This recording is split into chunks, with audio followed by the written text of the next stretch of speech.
Rosli bagi tahu kan, orang kena kanser, adakah dengan kemoterapi itu satu-satunya cara untuk merawat orang kena kanser? Jadi kalau tanya saya 20 tahun dulu, jawapan saya memang betul macam itulah. Tetapi saya telah pelajari dan saya telah pelajari banyak, dan bermula pada 2014 inilah saya telah mengubah panggil paradigm shift. Oh, rupanya bukan. Jawapan soalan-soalan 4 soalan tadi rupanya jawapannya bukan. Maksudnya apa? Kemoterapi ini bukanlah satu-satunya cara untuk merawat kanser. Ada cara lain lagi, dan hasilnya alhamdulillah cukup bagus. Bahkan lebih bagus lagi. Kenapa? Kerana tak ada kesan sampingan. Orang yang buah pinggang, orang fikir buah pinggang ni kena buat dialisis lah, tak ada dialisis tak boleh dah nak turun urea, dan kita telah buktikan bukan begitu. Banyak lagi. Jadi itulah yang saya akan bentangkan sekejap lagi ni, itulah yang saya akan tunjukkan bukti ibu ayah kita, ya. Jadi itu saja dia kita nak. Selain daripada itu, bekam ni juga boleh merawat pelbagai penyakit. Rasulullah sallallahu alaihi wasallam dalam satu hadis sahih yang nanti saya dalam buku tu pun ada, berkata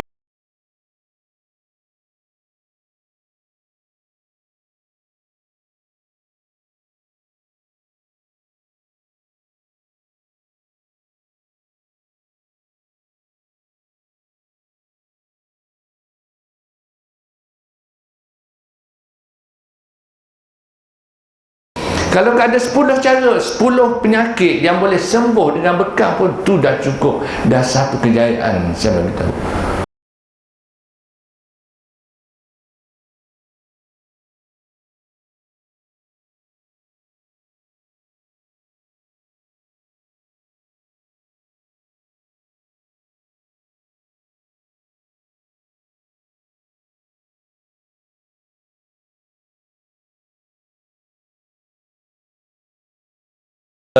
CKD, kecil manis, apa semua tu kan. Kalau kita jawapan ya, pasal apa kita nak buat? Yang pertama sekali, bilangan kes dan komplikasi meningkat.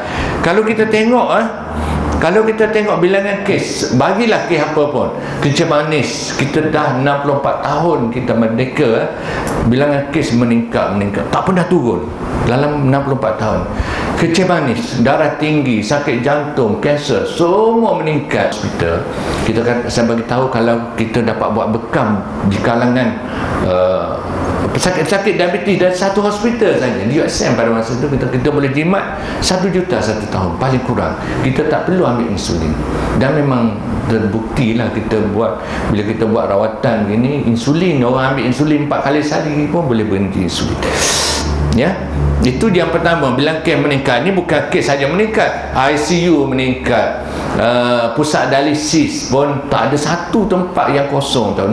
Kalau nak pergi mana-mana, orang dah dapat dialisis ni, kena tanya dahulu, mungkin booking dah 2 bulan booking baru boleh pergi. Kalau tak, memang tak boleh nak berjalan.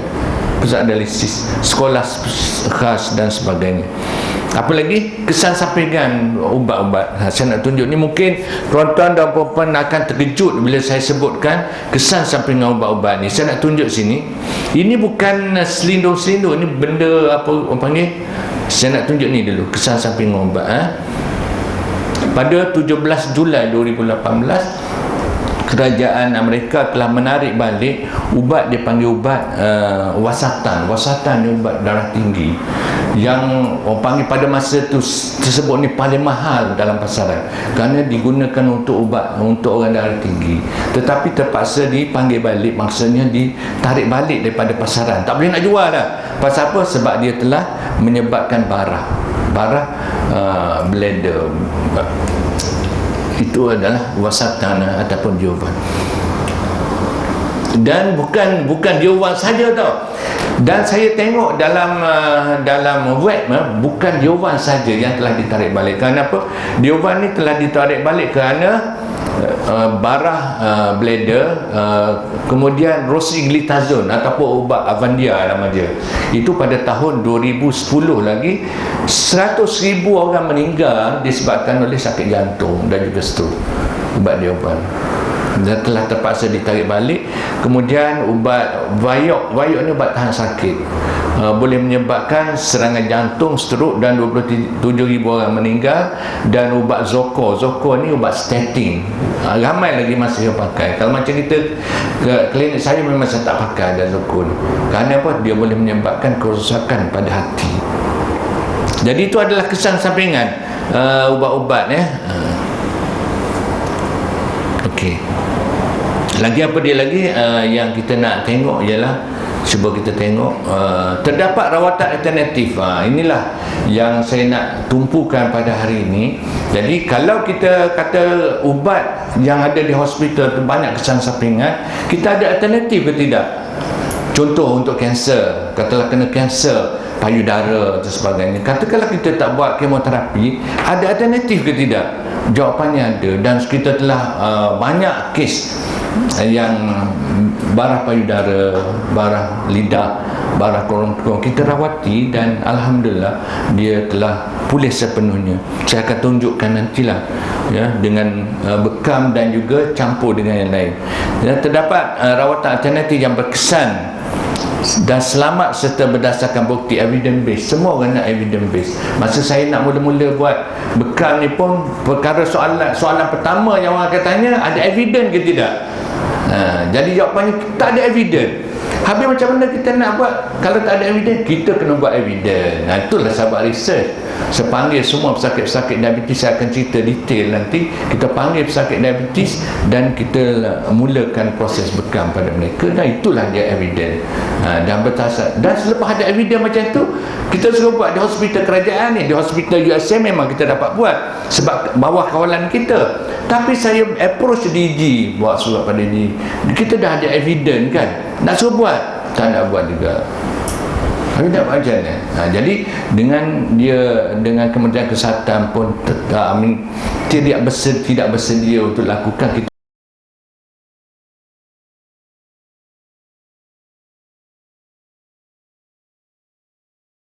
dan kita panggil semua pesakit-pesakit yang nak buat bekam secara percuma. Pada mula 6 bulan pertama kita bagi percuma, lepas 6 bulan tu berbayar. Sampai sekarang kita masih lagi bayar. Okey ya. Jadi peluang membantu ramai pesakit dan keluarga mereka ni, jadi mereka ramai sebenarnya. Kalau pesakit yang baru tahu dia ada kecil manis contohnya, saya kata ni makcik baru tahu kecil manis, kita ada 2 ubat. Satu ubat macam ubat hospital, ni satu ubat herbal yang cukup berkesan. Kalau tak berhati betul-betul, dia menyebabkan hipo. Boleh katakan 80% daripada pesakit ni dia nak perubatan yang panggil alami, perubatan herbal yang berkesan. Jadi itulah sebabnya kita buatkan macam tu. Jadi nak tunjukkan, sambil contohlah insulin. Kalau sekarang ni kita buat cara rawatan insulin, bermula dengan diet, dengan kawalan makanan. Kalau tak berkesan lagi, mula dengan ubat, satu jenis ubat. Kalau tak berkesan lagi, ubat tu tambah dengan suntikan insulin sebelah malam. Jadi kalau tak berkesan juga, insulin tu sampai 2 kali sehari, 3 kali sehari, 4 kali sehari bagi insulin. Sehingga ni apabila tahu, sehingga bila dia mula dengan dos yang kecil lah, kata 10 unit, naik lagi 20 unit sampai 50 unit sampai 100 unit pun ada setiap kali, dan 4 kali injek. Dan alhamdulillah bila jumpa saya kita boleh berhenti, walaupun 4 kali sehari itu pun boleh berhenti. Jadi ini insulin dan ada pelbagai komplikasi lah, ini saya dah sebut tadi.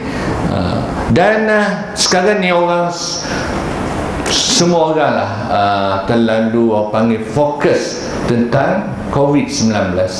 Dan kes pada hari ini berapa? Itu di dunia. Malaysia berapa? Malaysia ni ada juga antara yang tertinggi lah Malaysia. Jadi sehingga hari ini Malaysia COVID ni kita ada jumlahnya 3.1 juta bilangan, 3.1 juta, dan kematian 27,000. Semalam saja 27,000 bilangan kes.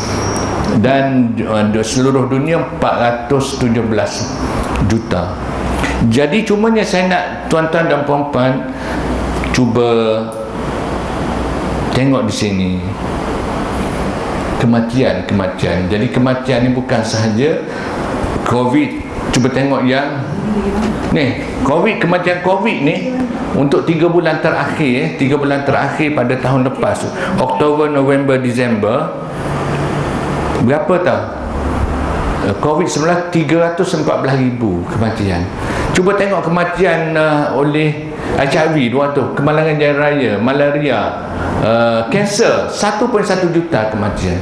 Maksudnya apa? Maksudnya walaupun kita terlalu fokus, terlalu sibuk dengan jangkaan COVID-19, tapi kematian penyakit lain ni lagi teruk. Masih lagi teruk lah. Sama juga dengan sakit jantung. Sakit jantung, cuba kita tengok berapa banyak. Jantung ni sama dengan ni kematian dunia dalam satu hari ni. Saya ambil rekod ni pada tahun lepas 7 bulan Ogos. Kita tengok kematian oleh COVID 9,000 satu hari itu, 9,400. Tetapi kematian oleh kanser 26,000 satu hari. Maksudnya apa? Walaupun kita terlalu fokus pada COVID-19, tetapi kita jangan lupa masalah sebenar yang kita hadapi adalah masalah penyakit kronik, kanser, sakit jantung, dan buah pinggang. Kematian orang sakit jantung 24,000 satu hari tu. Kanser lagi 26,000. Jadi nak menunjukkan betapa kita kadang-kadang kita lari fokus. Orang sibuk dengan COVID, kita pun sibuk dengan COVID tanpa terfikir macam mana kita nak atasi masalah yang besar di tangan kita, masalah sebuah pinggang dan sebagainya. Ya. Dan COVID ni pada hari ini kita tahu, walaupun COVID, antara COVID-19 yang positif 81% adalah tak ada gejala. Maksudnya dia boleh pergi ke sana sini, tak ada gejala. 80% tak ada gejala. Yang teruk, yang betul-betul teruknya cuma 5% saja. Okey. Jadi saya nak tunjuk di sini, ini kita panggil keajaiban perubatan semula jadi. Jadi saya selepas 2014, saya punya fokus sudah berbeza. Tidak semata-mata, walaupun di hospital pun tidak semata-mata kita fokus nak beri ubat. Jadi kita fokus pada nak merawat penyakit. Maksudnya bila merawat penyakit, kita fokus pada pemakanan dia, macam mana makan dia. Jadi kalau ubat macam mana elok sekalipun, kalau makan tak jaga, tak jadi juga.